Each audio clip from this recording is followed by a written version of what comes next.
Thank you very much, Yaakov, for a very unusual, interesting, inspiring speech on a topic quite different than what we've heard so far today. Members of the panel here, questions? I very much appreciate the optimistic tenor of your remarks. And I do wonder, though, about the possibility, or even desirability, of development in the Islamic world of a secular humanism of the sort that we prize as it's developed in the Western world. First of all, to the extent that secularism has developed thus far in the Middle Eastern world, it tends to take the form of an aggressive nationalism, which has not been enlightened. But, moreover, there is another option, which we don't hear about very much. In the New World, in North America, there is a Muslim diaspora, which has been influenced, I think, very subtly and perhaps unwittingly by American values. I became aware of this recently by reading a fascinating book about the Somali community of Toronto. Now, I know that Somalia is in some ways unique, but it's very interesting to see how Somali Islam is changing under the influence of Canadian culture to the extent that that exists. It is unwittingly reiterating the Protestant Reformation. It is a Islam that is becoming biblicist, in that you have Somali Muslims who before had merely chanted the Quran, now reading it, and not just reading it, but talking about it, and talking about what it means to them personally. They don't understand that they're undergoing a kind of a reformation, but they're doing it. Somali women in Toronto are becoming more observant than they were in Somalia. For example, wearing customary clothing, hijab. But they are becoming more observant mainly as an ethnic marker rather than as a sign of fanaticism, and they too are becoming religiously literate. Now, what's interesting about all of this is that there is no awareness of this process, but it's one of the more encouraging things about changes in Islam that I've read about in a long time, but it's something that has not made it above the radar screen in the contemporary debates.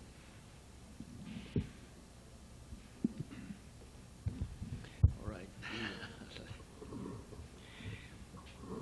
Let me strengthen some points, or try to strengthen some points that Yaakov made.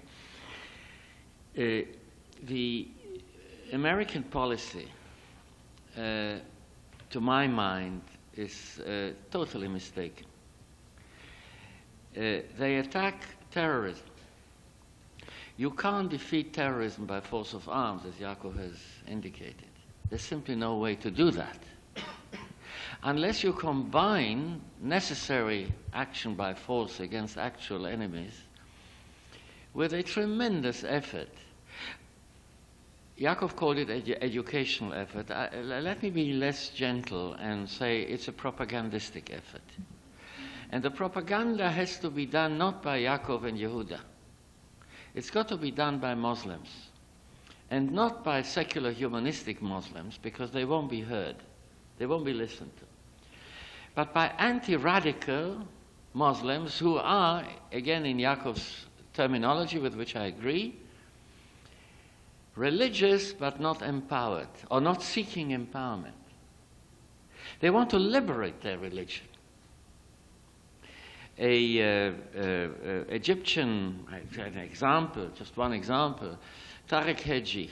Tariq Hedji is a professor of sociology out of Egypt, who is a Muslim, a believing Muslim, who is totally opposed to radical Islam, who wants peace with the Western world, with Israel, and with the Jews, because he feels that the real, from his point of view, the real religious message of Islam will be enhanced by such a policy and not diminished. There are hundreds of them. I can give you 12, 15 names. But there are whole communities like that. Now, radical Islam is growing. It's a strong minority. And what you heard here about the madrasas is so correct, so true.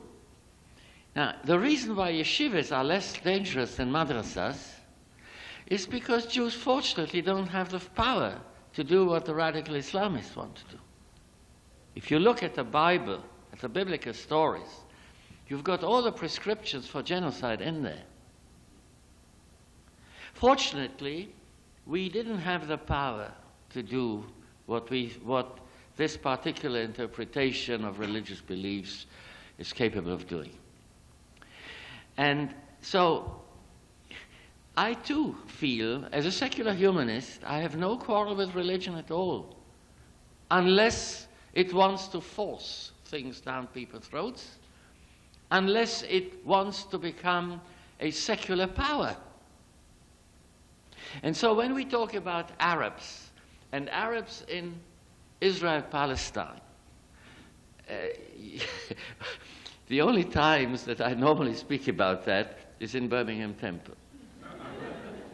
But you see, I feel that the Israeli government, it's not only Sharon, by the way. The Israeli governments worked in such a way that they played into the hands of their own enemies. It's logical, isn't it, when you have an enemy, to try to split them up. There are Islamic radicals of the Hamas jihad kind, and there are Arab nationalists. Because Hamas and jihad doesn't want an independent Arab Palestine. They want an Islamic state which will be anti-Christian as it will be anti-Jewish. Whereas the Arab nationalists want an Arab national Palestine. We can talk to them. You can't talk to the Islamic radicals. There's nothing to talk about. They use the same methods, suicide bombers. It blinds us to the differences. What the Israeli government has done is to unite them against us. What an idiotic policy. Who put Arafat at the head of a united Palestinian people? Sharon. He's the best friend of Arafat. They are mirror images of each other. And what Nusseibeh and Ami Ayalon are trying to do, and now another initiative, which will be the Geneva Accords between a group of Israelis and groups of Palestinians, both of them in opposition, a minority, perhaps a small minority, I don't know, is to overcome this and to say, look, we have no choice. The Palestinians are not going to overcome Israel. No way. Somebody said here, the danger of the extermination of Israel, or the annihilation of Israel. Nonsense. Israel can't be annihilated at this point, not within the next generation. But neither can we win the war against the Palestinians. No way. Absolutely no way. So how many more barriers have to take place before the minorities become majorities? And that is why I want to strengthen this idea, you see, that there is a solution. There is a solution. It may take years. It may take hundreds, perhaps thousands more victims, if we are as stupid as we are at the moment. Now, I disagree with one point. Reality has its own illogical logic. There is a logic in it. Let me explain something. See, historians, my colleagues, and to quote Yaakov, some of my best friends are historians. They believe in analysis, in beautiful structures, cause and effect and all that. Yesterday in a school in Detroit, I tried to explain to the kids, and they understood, that very often history is determined by two factors which historians love to ignore: chance and individual character. It's not Marxist, you see, so it can't possibly work, can it? Well, it can work. It does work. Chance is, and I'm quoting Karl Marx if you don't mind, only it's the third volume of Das Kapital, which appeared only in German in 1923, and I read it riding on a horse, but that's another story. Now, in the third volume of Das Kapital, Karl Marx completely contradicts his own history, his own theory of historical materialism. And he says, any fact, any historical fact, is the result of an infinite number of causal chains. Main chains, as he calls them, that you can see, that you can analyze, that you can talk and write about, and incidental chains. They all feed in, and they are infinite in numbers because the reality in which we live is infinite. And because it is infinite in numbers, you can't say that if you knew all the causes, you would knew all the effects, because you can't know all the causes because they're infinite. It's called chance, you see. That's the element. That's the reason why there are chances in history.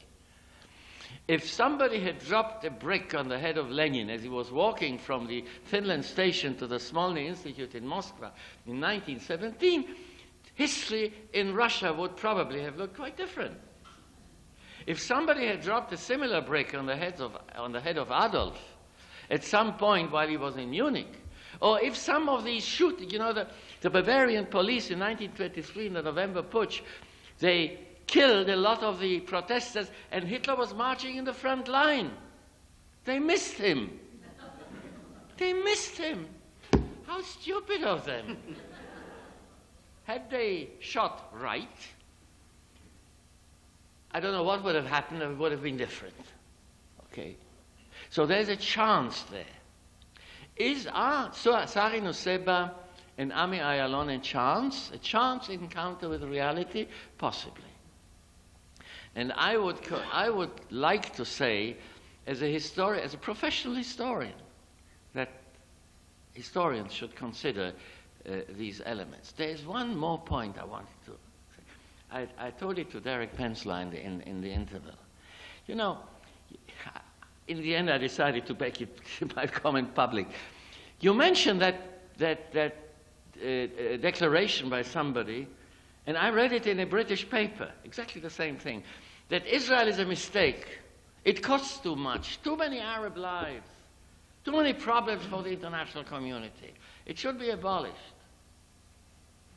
And my answer, and I've heard this before, my realistic answer to these people is, okay, America is a terrible danger to the world. It's an imperialism that conquers, that makes terrible mistakes, that gets into problems in Iraq that it can't solve, etc., etc. It's threatening to plunge the whole world into an economic crisis. It's an ideology, a right-wing ideology that's taken over. It's a danger. Let's cause America to disintegrate, okay?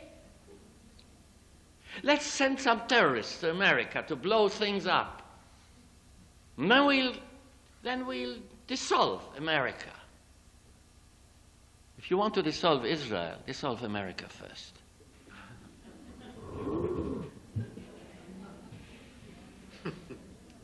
Sure.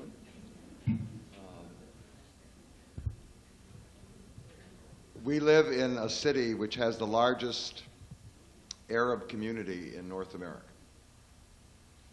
If you move around Detroit, go into restaurants, places, you'll hear Arabic spoken all the time. It's one of the major ethnic groups around. And I've had a lot of contact with the Arab clergy, the Muslim clergy in this town. And the university come out of these madrasas. They have no seminary of any kind that corresponds to anything that exists in the Christian or Jewish world. The reason why Christianity and Judaism were reformed and changed was because they produced a secularized clergy.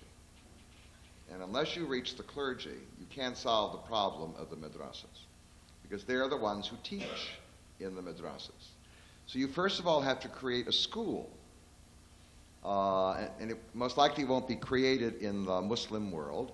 It could be created in Detroit or in North America, to train clergy who might return to their homelands and provide another kind of education, because there are models here in North America of Christian and Jewish clergymen who first of all get BAs and then they get MAs, and if they're Jewish they realize it's totally inadequate. They have to get a PhD and then a second PhD, whatever else it is. They go through a secular education before they're ordained. And therefore when they go out into the field, they're instruments of reform. And actually one of the best things that the Jewish Federation, United Jewish Communities, could do clandestinely is to put up the money. No. For find a front person. I don't know. You can always find a front person. Find a front person and establish New York, Detroit, I don't care where. Establish a seminary which would produce for the first time, they don't exist in the Muslim world, which would produce for the first time Muslim clergy that get BAs, MAs, you understand? Go through secular education and then are ordained. Because once you produce that body, unless you produce that body of people, talking about reforming the madrasas is an absolute waste of time. The only way to reach that population is to produce a new kind of leadership. And actually, I was thinking as Yaakov was making his remarks, next time I speak to somebody in the Federation, I'll make the suggestion. Thank you very much. It's now after 4, actually. Yaakov wants to. Yaakov wants to. Oh, Yaakov. Yaakov. I just want 2 remarks. One, Go closer to it. one, is it all right? Yes. Any suggestion to annihilate Israel in order to solve the problem of somebody, especially of those who speak, is an anti-Semitic, racist, terrible suggestion which smells of Holocaust. And let it be clear, it's something that cannot be argued. And don't bring us examples from the Kurds.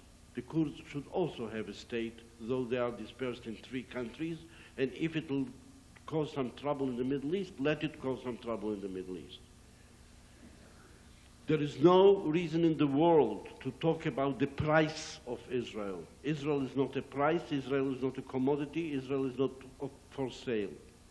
Israel is the solution and the answer to the Jewish people who, as the president of Malaysia rightly said, the Europeans didn't finish their work, and therefore we can build Israel.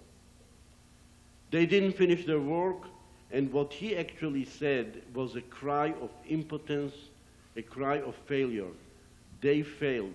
1.25 billion Muslims, said the president of Malaysia, not in the same words, but actually that's what he said, are a complete failure. They're a failure because of their population explosion, they're a failure because of their ignorance, they are a failure because of their retardedness, because of the marriage of religion and power.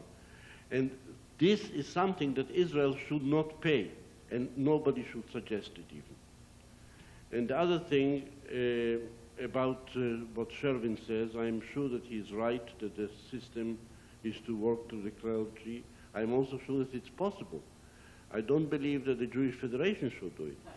I believe that, or maybe the Federation too, but I believe that if we convince Wolfowitz and people of this kind that the $87 billion that are being now dedicated to the war to the reconstruction of Iraq, should 10% of it should go to education, this can really change the picture.